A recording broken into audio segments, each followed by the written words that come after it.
கசப்புத்தன்மை கொஞ்சம் கூட இல்லாத இந்த நாட்டு சுண்டைக்காயை வீட்டில் சுண்டைக்காயே வேண்டாம் அடம் பிடிக்கிறவங்கள கூட விரும்பி சாப்பிட வைக்கணும் அப்படின்னு நீங்கள் நினச்சிங்கன்னா இந்த மாதிரி செஞ்சு கொடுங்க.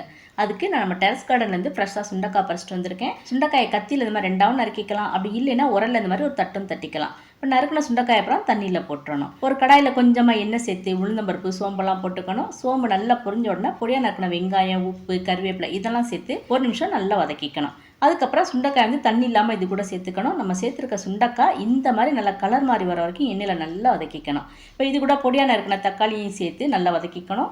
அதுக்கப்புறம் மஞ்சள் தூள், மிளகாய்த்தூள், மல்லித்தூள், கரம் மசாலா, ஜீரகத்தூள், மிளகுத்தூள், கல்லுப்பு இதெல்லாம் சேர்த்து சிம்மில் வச்சு 30 செகண்ட்ஸ் எண்ணெயில் நல்லா வதக்கினதுக்கப்புறம் ஒரு கிளாஸ் தண்ணி ஊற்றி 2 நிமிஷம் அதை நல்லா வேக வச்சுக்கணும்.